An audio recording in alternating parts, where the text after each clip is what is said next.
ada satu keluarga yang habis ngalamin kecelakaan di daerah Jakarta Selatan. Jadi kayak ada jalan raya yang kanan kiri itu rumah gitu, dan ini jalan protokol gitu lebih Nat. Jadi kayak di Pondok Indah gitu, bayang nggak? Oke. Dan satu keluarga ini isinya bapak, ibu, dan anaknya yang mungkin umurnya 15 tahun karena masih muda tapi nggak terlalu kecil juga gitu. Mereka semua ngalamin kecelakaan di depan salah satu rumah yang ada di sana. Kejadian itu terjadi di jam 2 pagi. Satu keluarga ini ngalamin kecelakaan tunggal.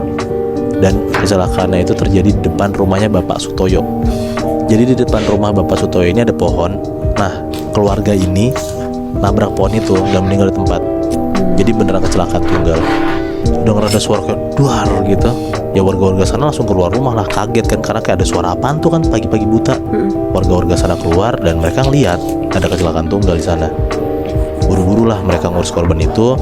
Dan singkat cerita, sekitar jam 7-an pagi akhirnya polisi dan orang-orang rumah sakit selesai ngurusin korbannya. Semenjak saat itu, selama hampir sebulanan, keluarga Pak Sutoyo itu ngerasa kayak selalu aja ada yang aneh di rumahnya. Jadi rumah itu ada 5 orang Nat. Ada Pak Sutoyo, ada Bu Erna istrinya, ada anaknya cowok namanya Bagas, masih SMA gitu, ada ART-nya namanya Mbak Susi, dan Pak Wahyu itu supirnya Pak Sutoyo. Jadi Mbak Susi dan Pak Wahyu itu emang nginep di rumah Pak Sutoyo dan emang kerja lama sama dia, ikut lama gitu loh. Jadi bisa dibilang ya mereka berdua setia lah sama Pak Sutoyo. Nah mereka berlima ini jadi kayak selalu diganggu sama makhluk halus. After kejadian ada kecelakaan di depan rumahnya ini, diganggunya pun sama hantu bapak-bapak dan 2 sosok cewek. Mereka sering banget lah ngeliat 3 sosok itu. Dan mereka tuh yakin banget 3 sosok itu adalah arwah korban yang meninggal karena kecelakaan di depan rumah mereka. Nah gue akan ceritain satu pengalaman horor dari point of view Pak Sutoyo, Bu Erna, Bagas, dan Mbak Susi. Pak Wahyu ini alhamdulillahnya katanya cuma dengar suara-suara rintihan doang di depan pagar. Cuman dia nggak pernah ngeliat ada apa-apa. Nah jadi waktu itu Pak Sutoyo dan Bu Erna ini lagi tidur dan kamar mereka di lantai 2. Mereka berdua sama-sama baru beres kerja sampai rumah jam 10-an malam. Dan karena capek banget akhirnya mereka berdua beres dan langsung tidur. Anyway kejadian ini terjadi 1 minggu setelah ada kejadian itu ya, ada kecelakaan itu. Mereka berdua tidur dengan lampu mati. Jadi bener-bener gelap banget lah Nat di kamar itu. Sekitar jam 12-an malam Bu Erna itu kebangun karena dia ngerasa kayak kamar dia tuh kayak terang gelap gitu loh. Kebangunlah Bu Erna. Pas Bu Erna bangun, dia melekin matanya, ternyata lampunya gelap, nggak ada yang matiin, hidupin lampu tuh nggak ada. Akhirnya nggak gitu lama Bu Erna tidur lagi. Dan belum ada 10 menit kayak nyawa tuh masih setengah-setengah gitu, Bu Erna ngerasa kamar dia tuh terang gelap. Jadi kayak lampunya tuh hidup mati gitu. Akhirnya kebangun lagi lah Bu Erna. Tapi pas bangun, kamar Bu Erna tuh sekarang bener-bener terang gelap gitu Nat. Pas dia melek pun lampunya juga kayak gitu masih. Dan dia dengar saklar lampunya pun juga cetok gitu loh. Wow. Bu Erna takut banget lah. Di situ tuh dia langsung buru-buru bangunin Pak Sutoyo karena dia ngeliat suaminya tuh masih tidur pulas aja gitu, munggungin Bu Erna. Mas bangun mas, lampu kita udah mati hidup sendiri mas, kata Bu Erna kayak gitu. Sambil nyenggol-nyenggol tuh, dicolok-colok tuh punggung suaminya. Tapi tetap aja Pak Sutoyo tidur aja gitu. Sampai akhirnya karena Bu Erna udah takut, dia tuh narik badannya Pak Sutoyo biar madep tidurnya tuh gak ngebelakangin dia gitu loh, biar telentang. Pas Bu Erna narik badan Pak Sutoyo dan udah telentang, ternyata yang tidur di sebelah Bu Erna tuh bukan Pak Sutoyo. Siapa? Dia ngeliat Nat, ada cowok yang mukanya tuh hancur banget tidur di sebelah dia. Oh. Bener-bener kayak hancur abis kecelakaan gitu loh. Nah Bu Erna tuh langsung lari keluar kamar. Dan pas Bu Erna keluar kamar, dia ngeliat di lantai 1 di bawah ada Pak Sutoyo lagi nonton TV. Loh, Cing. Nah lo tau gak Nat, kenapa Pak Sutoyo pun juga tengah malam di bawah lagi nonton TV? Jadi karena pas banget Pak Sutoyo baru mau tidur, jam setengah 11-an, dia tuh ngerasa dia ketindihan. Pas dia lagi liar-liar gitu setengah sadar, dia ngerasa ketindihan, dia gak bisa gerakin badannya. Dan pas dia lagi melekin matanya, Pak Sutoyo tuh ngeliat di atas badan dia ada 2 kuntilanak yang lagi duduk di badan dan di kakinya dia. Wow. Di situ tuh Pak Sutoyo bener-bener gak bisa ngapa-ngapain karena kan orang ketindihan gak bisa ngomong kan, gak bisa gerak kan. Dia cuma bisa baca doa dari dalam hati. Sampai gak gitu lama akhirnya dia bisa gerak lagi. Dia ngebangunin Bu Erna tapi gak bangun-bangun. Akhirnya dia tinggalin lah istrinya, dia turun ke bawah. Dan ternyata pas Pak Sutoyo turun ke bawah, Bu Erna digangguin gantian. Itu kejadian dialamin sama Pak Sutoyo sama Bu Erna. Nah sekarang yang ngalamin ini Bu Susi, ART-nya. Dan kejadian ini terjadi H+1 banget after kecelakaan itu. Jadi yang tadi gue bilang, setelah kecelakaan itu hawa rumah Pak Suto tuh jadi serem banget gitu loh. Jadi mereka semua ngerasa kayak ya serem aja, mistis aja gitu rumahnya. Nah waktu itu si Mbok Susi tuh lagi beresin sampah, tapi kayak menjelang maghrib gitu, beresin sampai sekitar jam 5:30-an. Ke depan tuh, ke depan pagar. Nah di taman depan teras rumah Pak Sutoyo tuh ada supirnya si Pak Wahyu itu. Bilang lah kayak, "Mbak jangan beresin sampah mbak, apalagi keluar-keluar udah mau maghrib, ntar aja," kata Pak Wahyu. Si Mbok Susi tuh bilang kayak, "Nanggung mas, 10 menit lagi selesai kok." Nah terus gak gitu lama Mbok Susi tuh ngeliat si Bagas, anaknya Pak Sutoyo sama Bu Erna ini, keluar dari pintu rumah. Keluar tuh baju rapih banget gitu. Ditanya lah sama Mbok Susi, "Mas Bagas mau kemana? Maghrib-maghrib gini kok rapi banget?" Nah kan posisinya si Mbok Susi tuh lagi depan pagar kan, lagi bersihin sampah kan. Si Bagas tuh ngelewat aja Nat, gak ngegubris omongan si Mbok Susi. Terus akhirnya tiba-tiba si Bagas hilang aja keluar pagar, nggak tahu kemana. Masuklah Mbok Susi ke pagar, ke dalam rumah. Dan dia itu jalan ke suatu tempat di sebelah taman yang isinya emang kayak nyimpen alat-alat bersihin rumah kayak gitu. Jadi kayak ada gudang kecil gitulah di sebelah tamannya.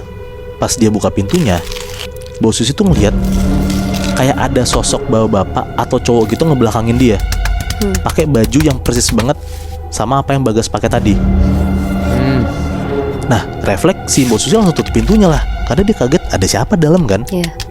Gak gitu lama dia buka lagi pintunya, ternyata kosong, gak ada siapa-siapa. Langsung tuh Mbok Susi ngeberesin barang-barangnya dan masuk ke rumah. Nah pas banget udah beres maghrib, Mbok Susi tuh lagi ngeberesin rumah lah, tapi ini udah dalam rumah ya. Pas Mbok Susi mau ke dapur, ternyata ada Bagas di dapur.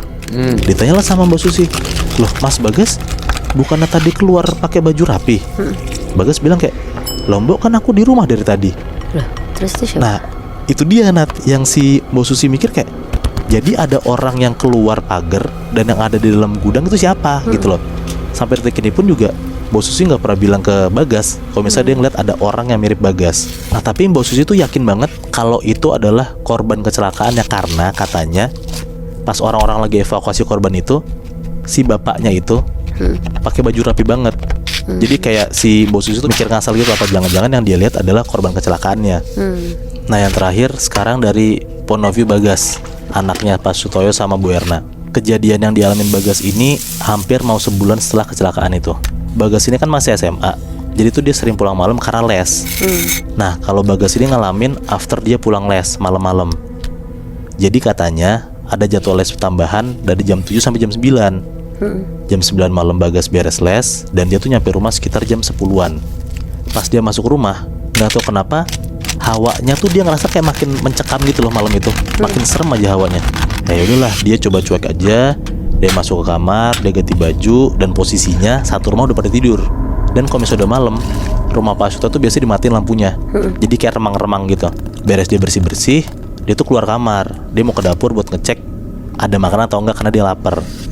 Dihidupin tuh lampunya, tapi posisi ruangan lain masih gelap. Pas dia lagi mau ngambil makanan, dia tuh denger ada suara nyokapnya, si Bu Erna ini bilang kayak, "Mas udah pulang?" Bagas bilang kayak, "Udah mah." Gak lama dari situ nyokapnya ngomong lagi, "Mas tolong anterin mama mas ke pohon depan, dia mau ngambil bunga." Nah Bagas pikir kayak, ini ngapain nyokap gua minta temenin ngambil bunga malam-malam. Cuman dia cuek aja lah. Dia naiklah ke kamar, karena kan tuh suara nyokapnya dari kamarnya kan. Dia naik ke atas, dia buka pintu kamar nyokapnya, dan pas dia lihat di kamar nyokapnya lagi tidur. Di situ tuh dia mikir kayak, lah itu siapa yang ngomong kan, siapa yang manggil. Tapi posisinya juga dia tuh penasaran. Nggak tahu kenapa dia penasaran buat ngecek pohon depan yang biasa nyokapnya tuh ngambil bunga. Dia jalanlah keluar, dia ngintip, dia buka pintu depan. Pas dia ngeliat, ternyata di pohon yang biasa nyokapnya ngambil bunga itu emang ada sosok cewek lagi megang plastik yang isinya banyak bunga.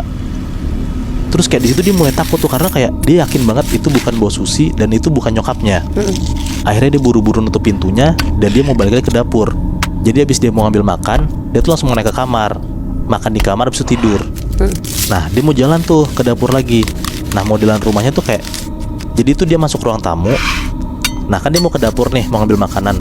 Tapi sebelum ke dapur itu ada kayak sekat pembatas ruangan gede gitu loh. Kebayang gak?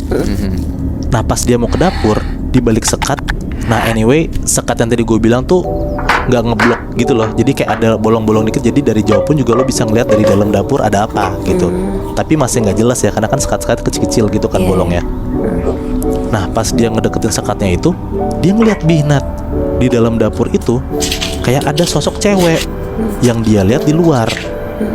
Dia ngedeketin sekatnya, dia ngintip tuh, bener-bener ngintip pakai mata kepala dia sendiri ya, bukan dari bolong-bolong itu. Pas dia ngintip ternyata di dapur itu ada kuntilanak lagi nempel. Kepala itu berdarah-darah dan dia ngelihat kalau misalnya kuntilanak itu lagi makanin makanan yang akan Bagas ambil, gitu loh. Karena dia shock banget, akhirnya dia ngumpet di balik tembok. Dan pas dia ngintip lagi, kuntilanak tuh ada berdiri depan dia. Anjing. Dia tuh depan-depanan banget, jadi muka ketemu muka gitu loh. Karena dia shock banget, akhirnya dia lari lah naik ke atas ke kamar orang tuanya dan dia ngebangunin nyokap dan bokapnya dan diceritain lah apa yang dialamin di dapur itu. Gila. Tapi menurut gue Moy, keluarga Pak Sutoyo tuh sial banget kan. Soalnya kan kecelakaan itu kan bukan karena mereka atau gimana ya. Iya benar. Tapi yang dihantuin tuh mereka gitu. Iya mungkin sih Nat, karena kayak ya mungkin belum 40 hari ya. Jadi arwah korban itu masih nyangkut di rumah Pak Sutoyo kan. Tapi bener yang lo bilang kayak keluarga dia nggak tahu apa-apa tapi malah digentayangin. Iya.